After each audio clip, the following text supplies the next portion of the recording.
I'm gonna hit that. All right, this is the March 8th, 2022 meeting of the Norwich Youth and Family Services Advisory Board meeting. I'm Erin Hagan, the coordinator for Norwich Youth and Family Services. Sue, do you want to introduce yourself? Sure. I'm Sue Dubb, and I'm the public health nurse with the Uncas Health District.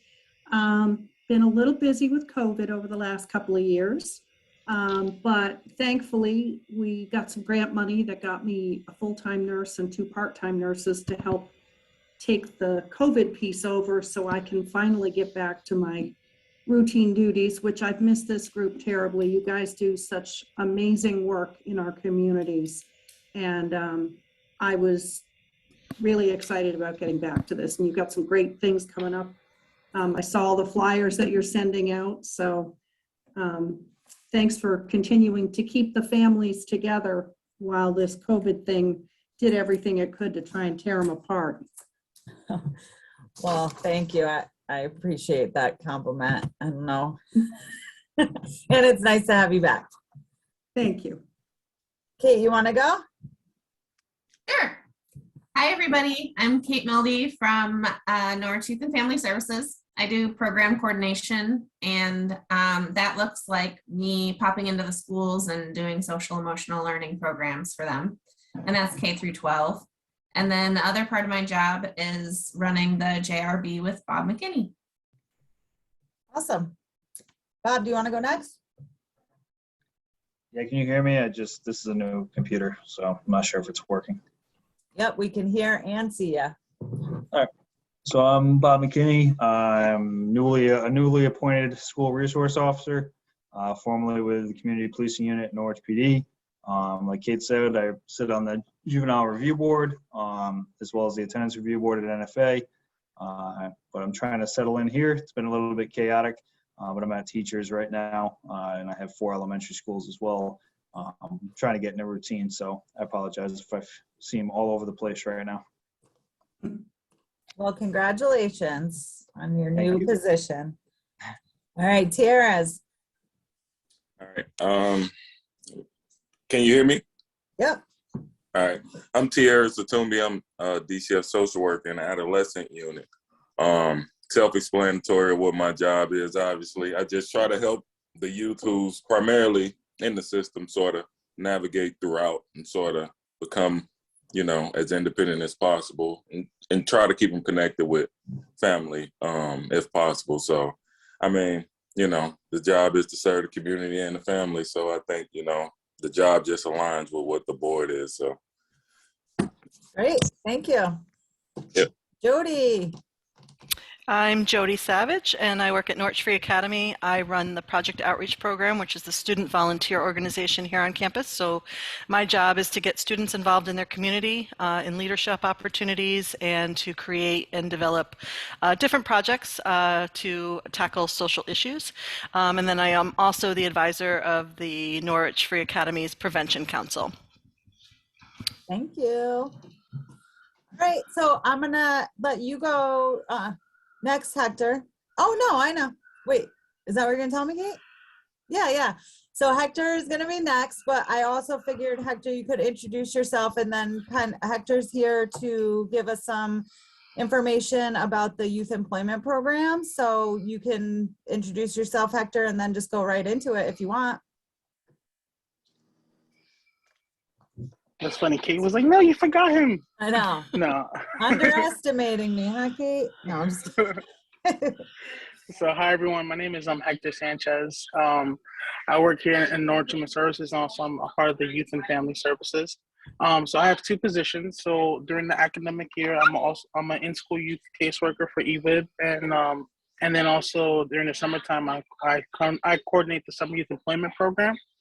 So basically my job is to help at-risk kids in the greater Norwich, help them eliminate any barriers towards employment. And I do more intense casework when I do with the in-school youth kids. That's about a caseload of 7 kids per year. But in the summertime, we have a big margin of kids. I mean, this was Kate's whole position. She had 140 kids, and the goal was 90. So we're trying to do more than that. I'm trying to beat Kate's numbers and try to recruit 160 kids. Um, so so now that's a good segue I want to talk about. So right now is one thing mostly the application for summer youth employment. So for summer youth, we have the average kid, low income families, they get state dollars and they get up to 80 hours. Then we also have different fundings, like from DCF. DCF youth could work up to 160 hours for the summertime. If you have a student that is involved with BRS, and then they could get a referral from Level Up, and they could get up to 140 hours through the summertime as well. So there's a lot of work-based learning experiences for the youth, and then also during the summertime, I do also hire some program assistants, so there could be some on-site supports as needed. And also during the summertime, we go over different soft skills like mock interviewing. I'm incorporating a mandatory resume workshop, so then the kids can leave the summer with having a resume at least. And then also we have with ARPA money that we just got, we also have the city was able to get money to allocate more resources for youth employment. So with a different pot of money, we also could potentially extend kids working past summertime, and they also could work in actual city, work site.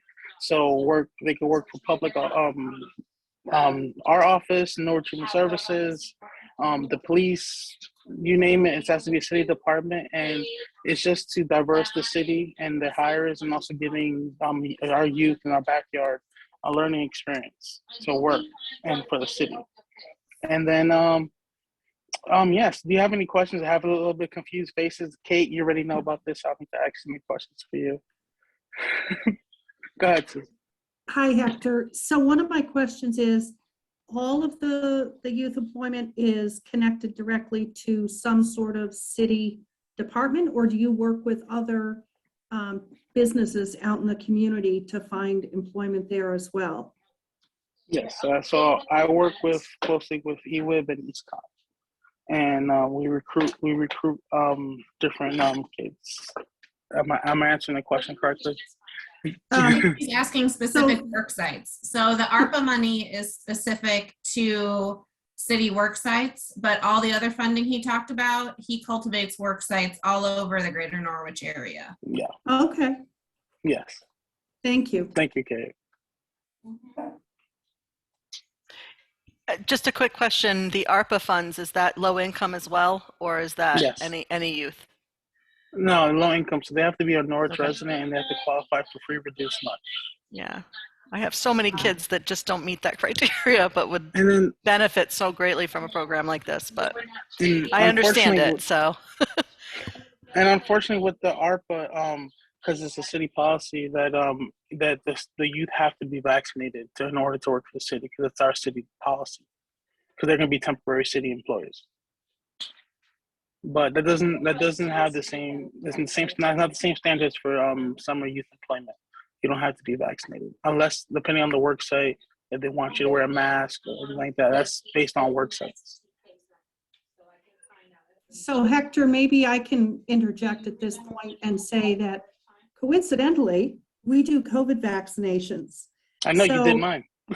Yes, so if there was an opportunity where you needed to get some of these students vaccinated, you can always refer them to us.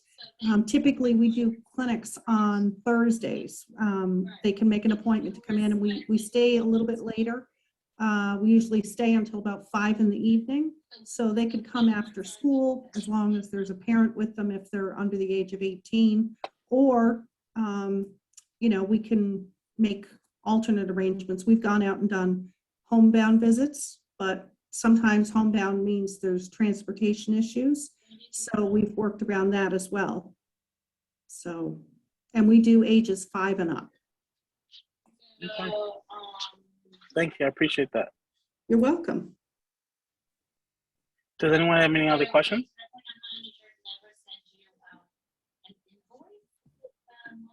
Thanks, Hector. All right, no problem.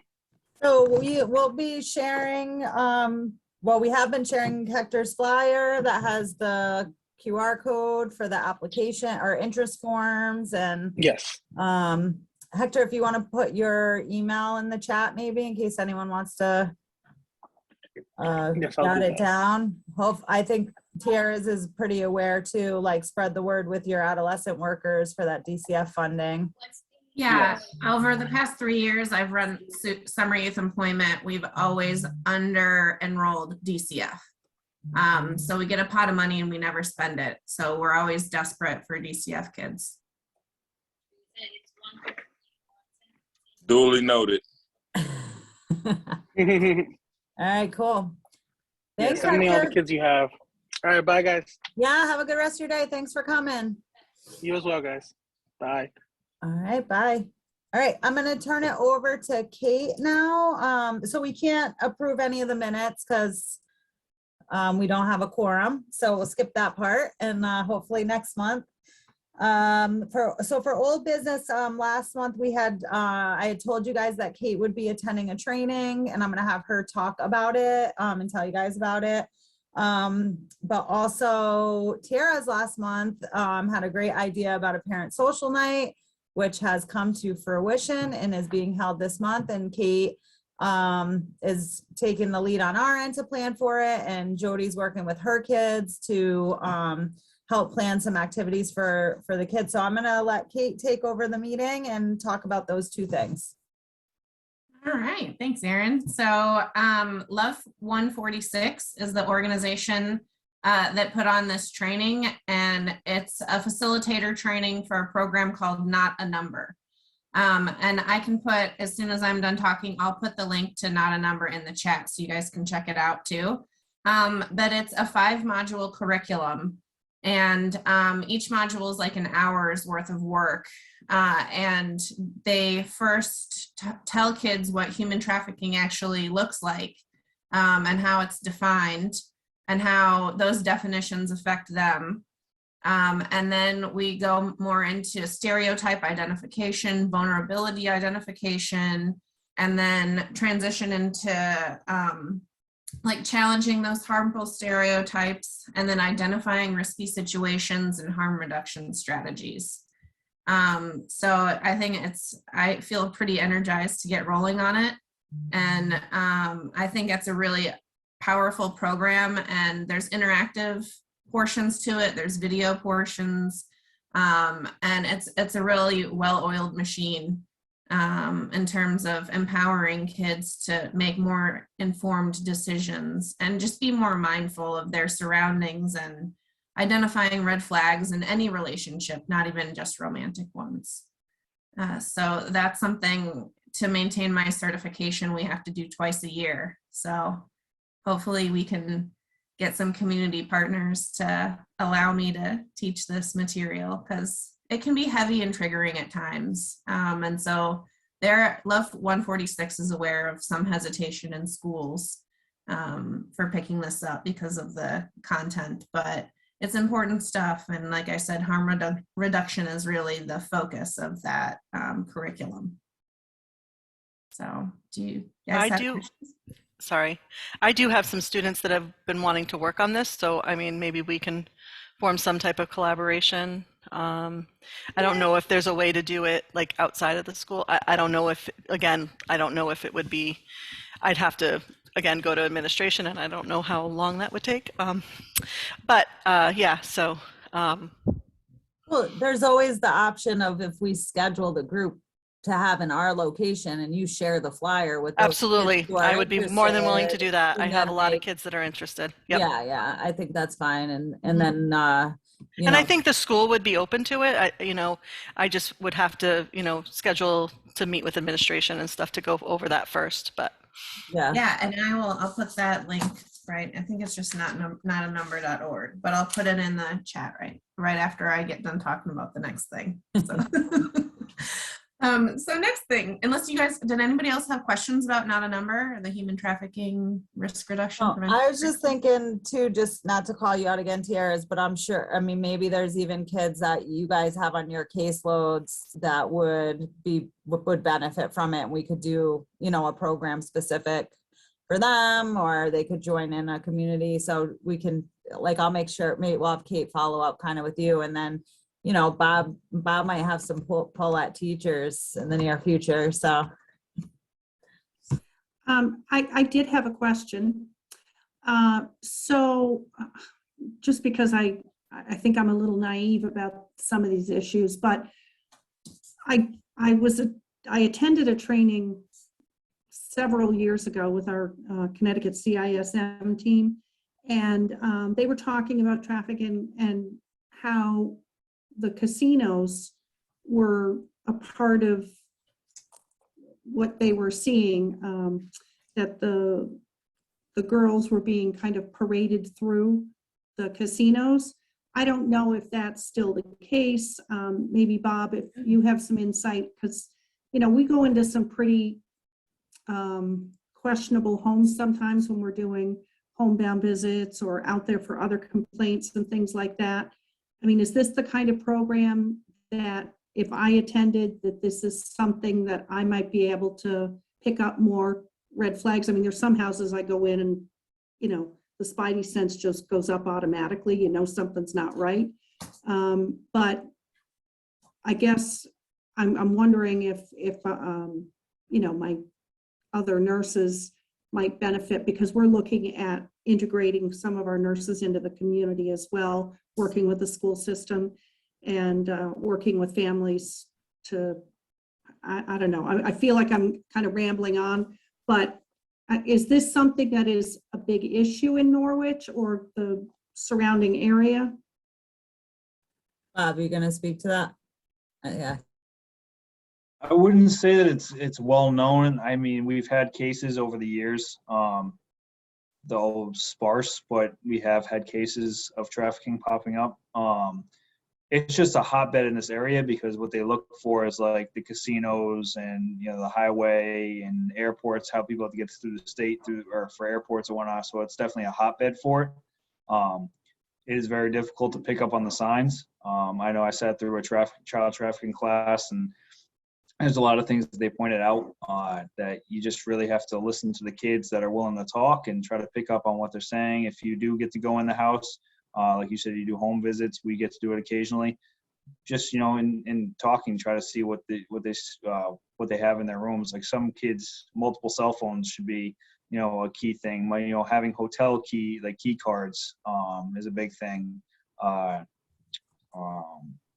are just two that always pop into my head. But I wouldn't say that it's necessarily a big thing in Norwich, but we have had times where we've seen it happen. So if that answers the question, hopefully.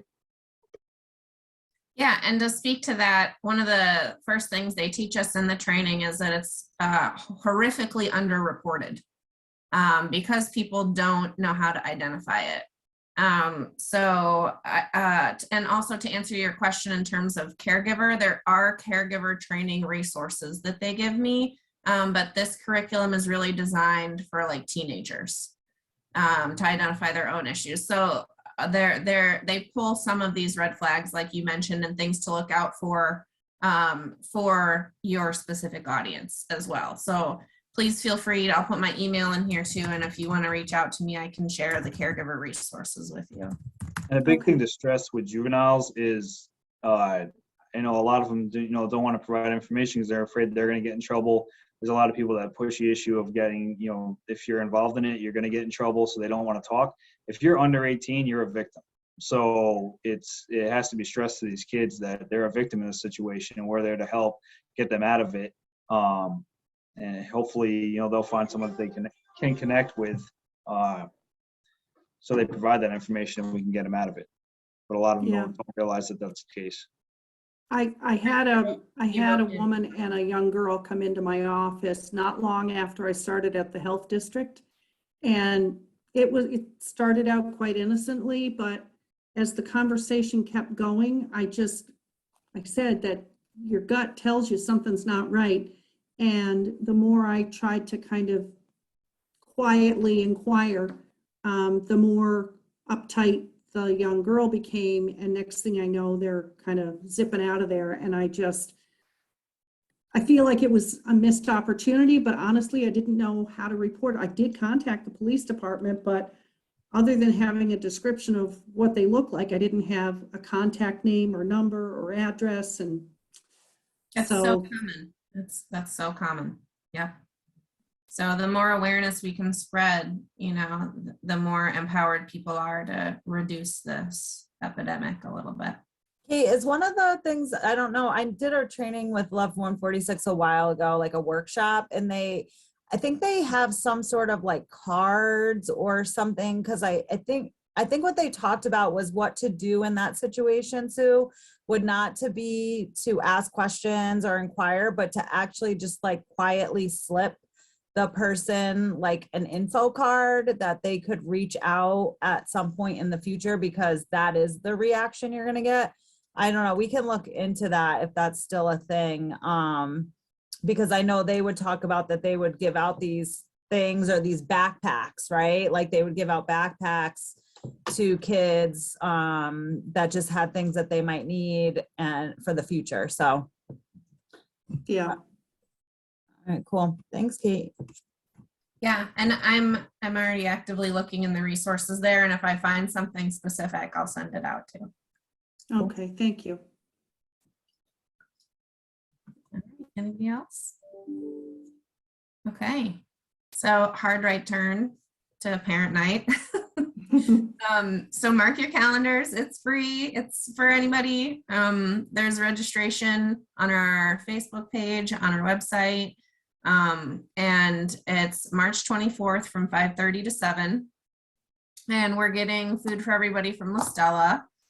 And we're going to have games for parents to play with each other. And Jody and her project outreach team have put together a bunch of different activities for the kids that show up. And the kids that are like under 5, the itty bitties, we have childcare for them separate. Some of the activities we can do with the younger kids, we just can't do babies. Sure. That's fine. Babies can't really do crafts. I get it. So yeah, it should be a fun night where it's only an hour and a half and it's at the Rose City Senior Center. We have tried to put tabletop cards together. I think that's happening today. So has Aaron mentioned those? Do you guys know? They're just basically like conversation prompters, right? They're in a cute little jar and help get the conversation going, specific to, you know, wellness generally and family relationship stuff. So I think that's really it. I mean, the Senior Center is hosting us.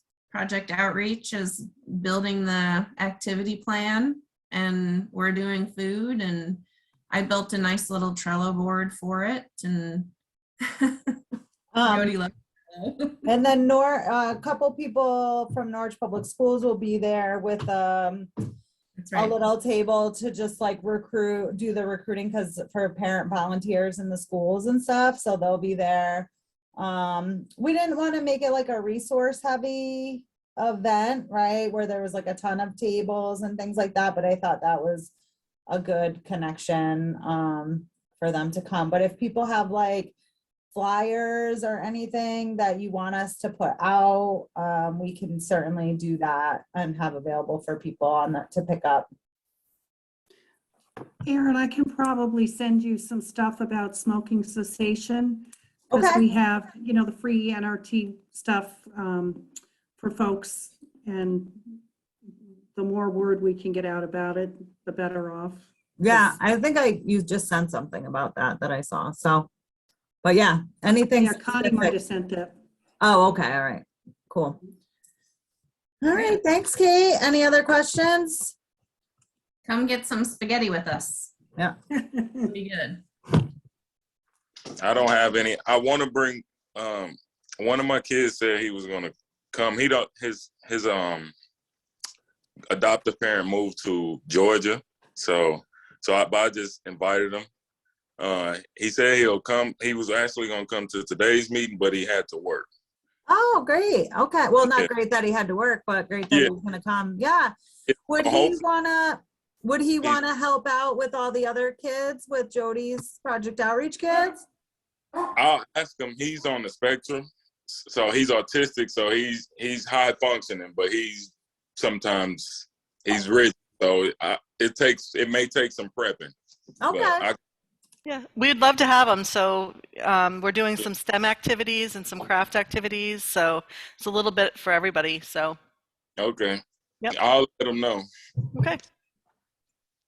Awesome. All right, cool. Well, is anybody dying to be our secretary? No? Okay, thanks, guys. All right, I'll just, Stuff. I mean, I'm not great at it. it's okay, I get it.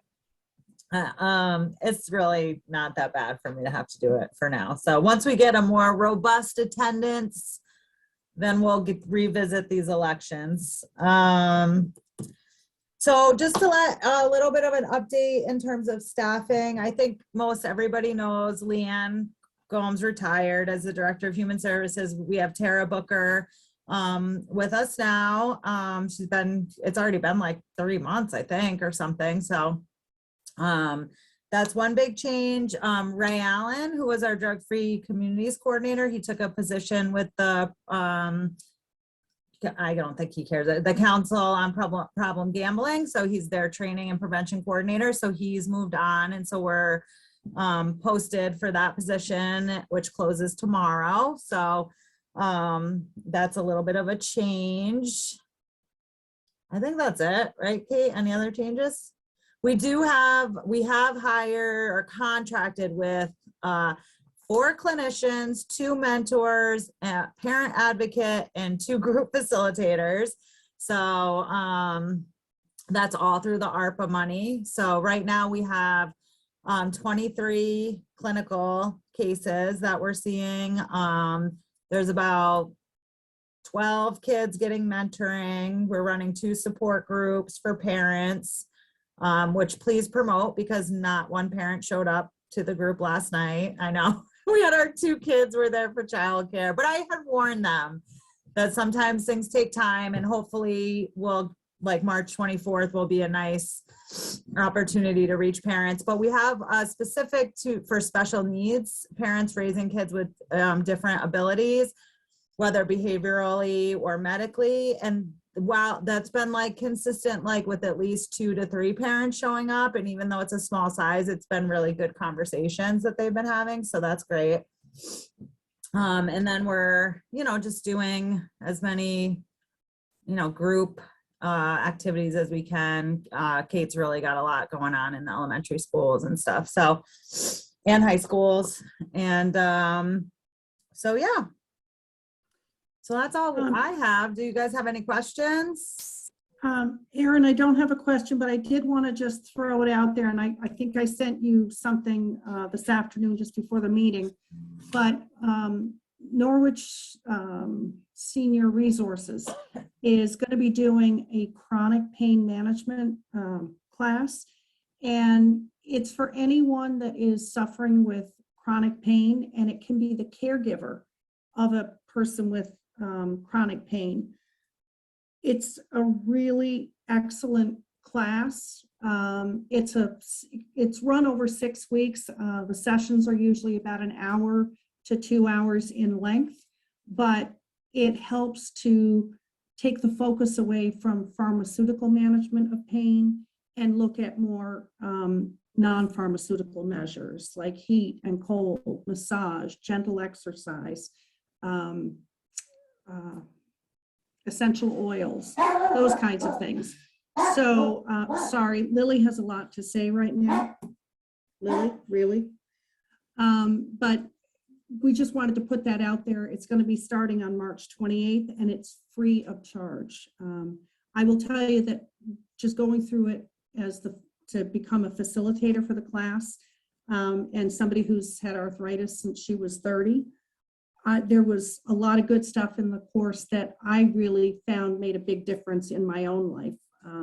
So it's a great class. And like I said, not many things these days are free, but it helps teach self-management skills like action planning, helping, the decision-making process, things like that. So, and as always, we have the smoking cessation program. We have the homebound visit program for people who need vaccinations. So please, if you know of somebody that's homebound or you hear parents talking about an older parent or there's transportation issues, give us a call at the office and we'll take care of that. So Cool. Thank you, Sue. you're welcome. Jody, did you have anything you wanted to add? Not really. I mean, students are still working on Suicide Prevention Week, which is the last week of April. The walk is the last Saturday of April. So that's going to be in person this year. So that's kind of exciting. The kids are really excited about that. I have a small group, but they seem like they're really invested. So in making this week, because we haven't been able to do a lot the last 2 years, a little bit more special. I was hoping that Jamie would be here, but I got an email from her saying she can't meet at this time, I guess. So, Yeah. so I'll reach out to the other high schools and just see what if they have any ideas or any plans. But yeah. Okay. So, Yeah. She put it out to other staff at Norwich Tech to see if somebody else Okay. can join, but because she can't come after school. So right. so that was one thing.